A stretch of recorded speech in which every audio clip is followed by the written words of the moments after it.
To an interview, Azale is standing by stage side with Doublelift.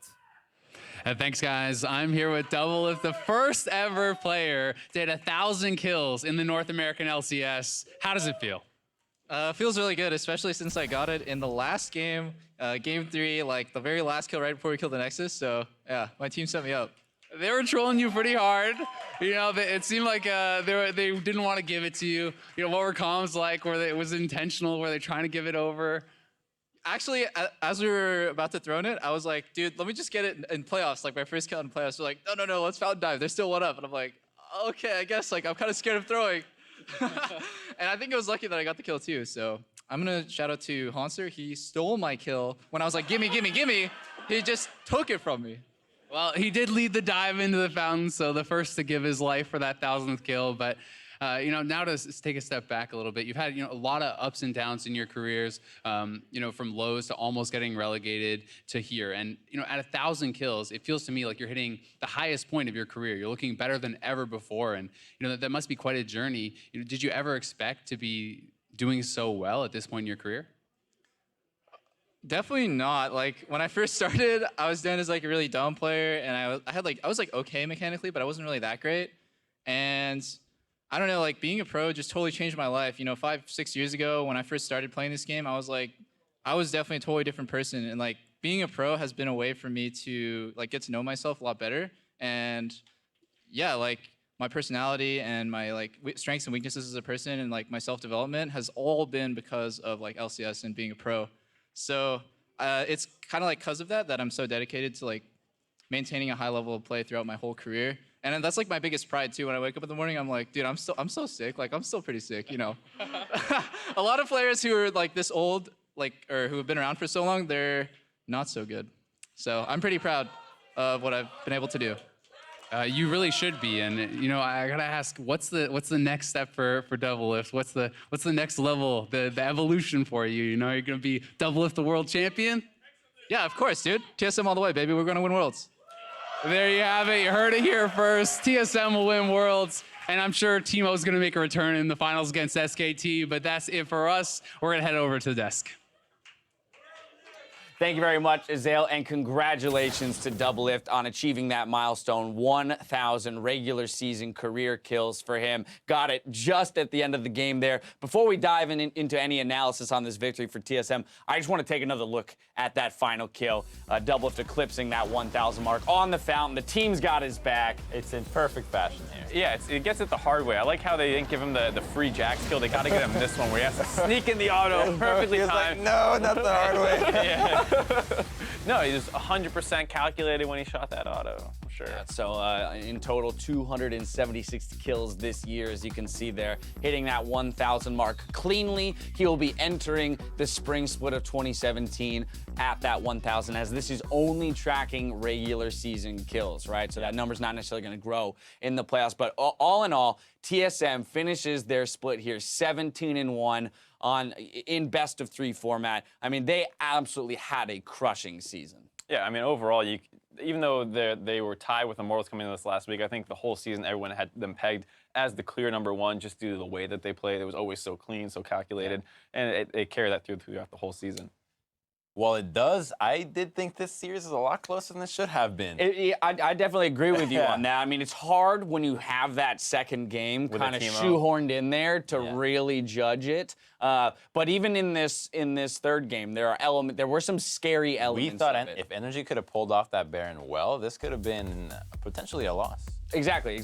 We see here the end game scorecard, 29-minute game time here, as well as the gold graph telling a bit of that story that you guys mentioned. We saw that NRG from that 10 to 20-minute mark was in control, at least from a gold perspective. But TSM, as they always do, find some way to get back into it. In better team fashion, you dip below early and then you come up soaring. It's like the trend, I swear. He's doing it, TSM's doing it, like everybody's deciding to go down early now doing it. and improve. It's like they have something they need to prove. I hope this fad ends before we get to Worlds or anything. Like, it's not the best NA trend I've seen.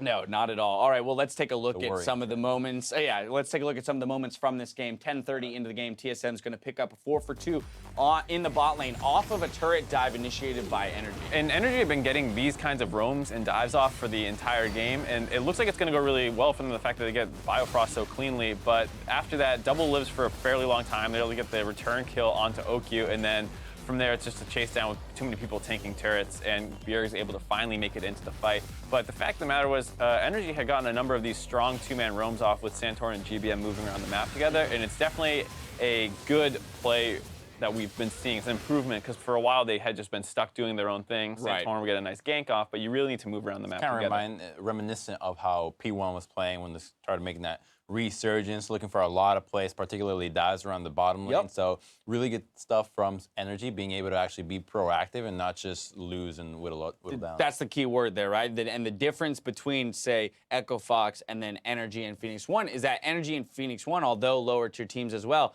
are at least being proactive, right? And that's where the few more wins that they've accrued over this split have come from. Now, I want to go to our next replay because it ties into this roaming point that you just made. 12:30 into the game in the mid lane, 2 for 0 for NRG, made possible by the fact that they had roamed so often. Right, I love this play because GBM and Santorin had back into the bot side jungle for what was probably the second, third, fourth time in a row, and then instead they cut back to mid and cut off Bjergsen and Svenskeren, who were trying to push out the mid wave in response and follow whatever play they thought was heading bot side. Right. Instead, I like that NRG swing back mid, see that they're out of position, and because there's no vision control from the fact that they kept going bottom, they're able to get that clean kill off. Yeah, I mean, it's definitely, it's a very unique strategy. You develop a pattern and then consciously break that pattern later in the game with the assumption that the enemy team will also fall into that pattern. Yes, exactly, right? So TSM reacting They pushed kind. in, they're gonna go bottom again. Nope, they just come back mid and punish you for trying to push. Exactly, and those are those cool, inventive ways that teams can create advantages. From there, we saw NRG go to the Baron, and that's where things kind of really turned around for TSM. Picking up some kills, NRG not able to decide, do we finish it, do we dance, do we peel, whatnot. Svenskeren, though, at the end of the day, is going to pick up player of the game. 100% kill participation, got the ball rolling for a lot of the members of the team. We saw in the defense of that turret dive some good target selection by him for who the turret was also hitting. Zeroes out Okyu. And going on his trademark Rek'Sai, he's always picking Rek'Sai when it comes down to, all right, we're not really sure what the other team's going to bring out. We just want to go with a safe composition here. Just go with the Rek'Sai. You know exactly what you're getting, and you know he's going to go off every time. I don't think we've seen a particularly bad showing out of his Rek'Sai so far, and he's just able to be at so many places at the right time. The CC and combination that he's able to put on the map for his team is just unparalleled. Yeah, almost never in the wrong position. Despite the fact that NRG was getting these dives off, he was always either right behind them or already there. So that was why this game wasn't blown open from the fact that they had tempo from mid. Okay, TSM, 17-1 on the split, our first seed into the playoffs. I want, though,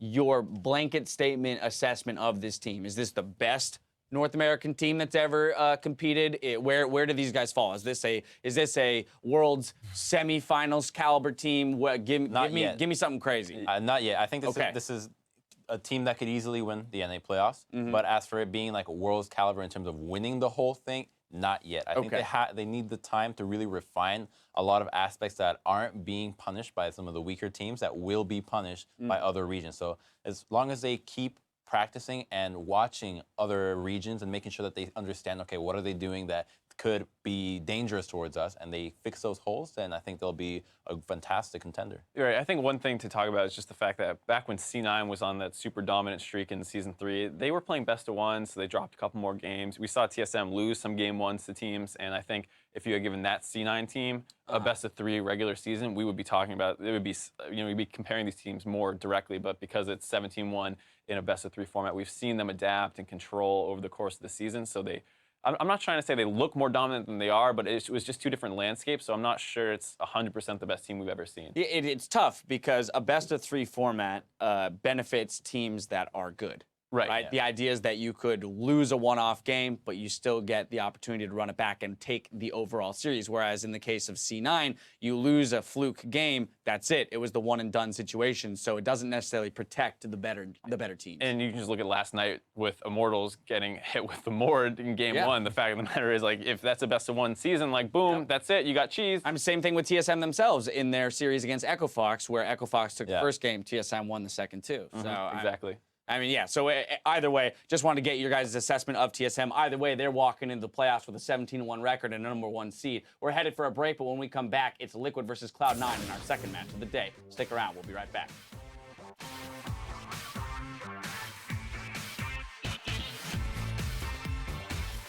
One final game of entertainment as TSM and NRG take to the rear for one final time here in the 2016 summer. Oh, arrow to the face. Centaurion's here. Centaurion gonna pop the ulti again. Double lift. He's seen it all before. The exhaust is down, but he's still alive for now. Well placed by Asman, gonna lock them down. Ulti gonna stun Centaurion. Svenskeren gets another. GBM now gonna go down as well as Bjergsen answers back. Astral flash, Astral flash. Look at Jax, look at Jax. Jax ulted, Jax ulted. Jax. Nice. There's Kiva can take too much damage. There's one for double lift. Needs a couple more. Sven gonna line up the next one. Centaurion goes down. Here we go. Hunter's in. Look at Bard. Oh, he gets it! Gets 1,000 kills. Double lift! And that's it. 1,000 kills for his career in the regular season of the NALCS.